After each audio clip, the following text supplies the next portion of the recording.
Comme on l'a vu dans le cours précédent, la connexion entre le chipset du nord et celui du sud de la carte mère se fait en utilisant des voies qu'on appelle bus. Un bus est simplement un ensemble de voies qui permet aux données et aux signaux de voyager entre les composants de la carte mère.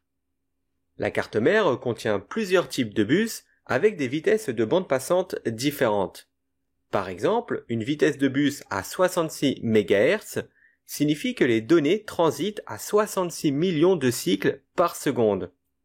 Plus la vitesse du bus est élevée et plus l'ordinateur sera performant, car il pourra envoyer des données plus rapidement.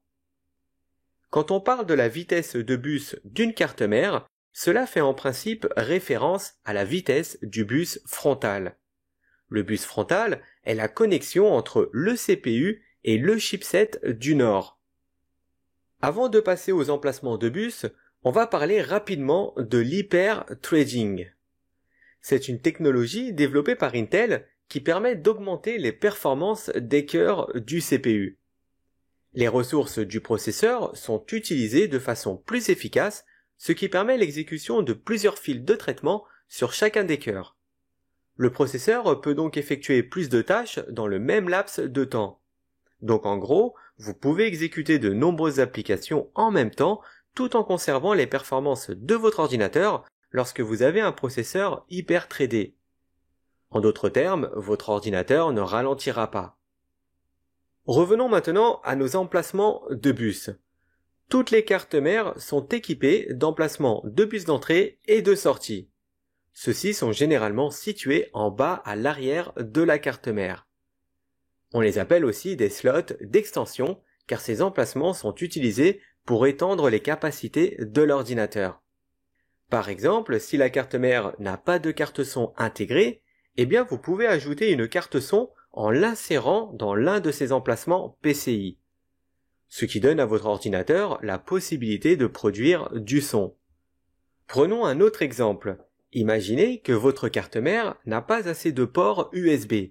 Eh bien, vous pouvez aussi ajouter une carte d'extension USB dans l'un des lots de bus prévus à cet effet.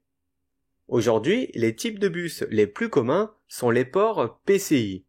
Le terme PCI se traduit littéralement par interconnexion de composants périphériques. Ça existe depuis 1993 et c'était un emplacement de bus standard pour les cartes mères modernes jusqu'à la sortie du PCI Express dont on en parle juste après. Les emplacements PCI sont beaucoup plus rapides que son prédécesseur qui étaient les anciens emplacements ISA.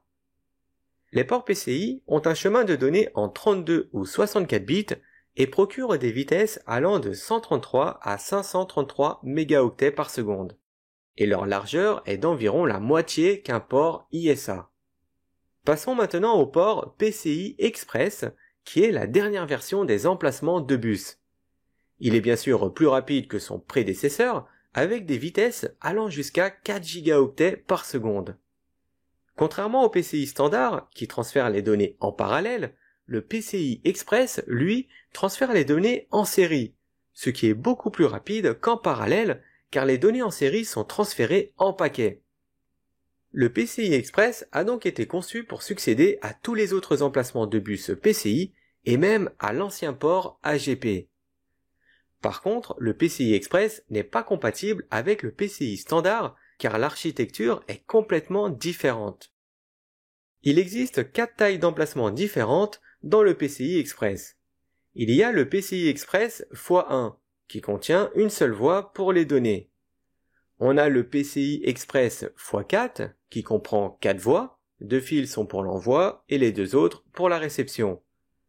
Ensuite, on a le PCI Express x8 qui contient 8 voies.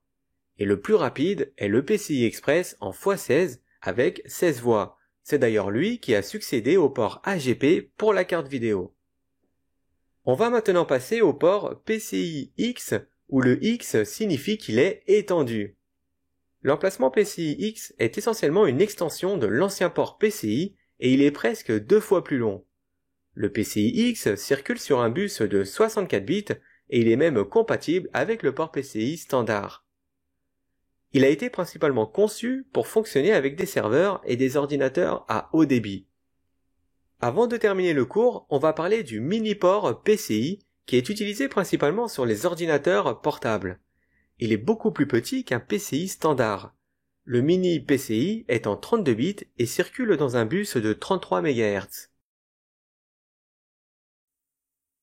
Sur la carte mère, généralement située dans le coin inférieur droit, on trouve ce qu'on appelle le connecteur du panneau avant.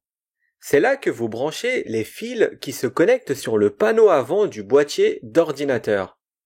On y retrouve un connecteur d'alimentation, c'est ce qui donne l'ordre d'allumer ou d'éteindre l'ordinateur.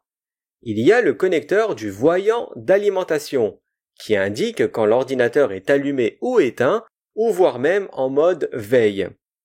Il y a aussi celui du disque dur, qui indique quand il y a une activité sur le disque dur. On a le connecteur reset, qui permet de redémarrer l'ordinateur. Et il y a aussi un connecteur de haut-parleur qui est utilisé pour brancher le haut-parleur interne de l'ordinateur, celui qui émettra des bips. En général, le connecteur du panneau avant est codé par couleur pour vous aider à identifier plus facilement où les fils se connectent.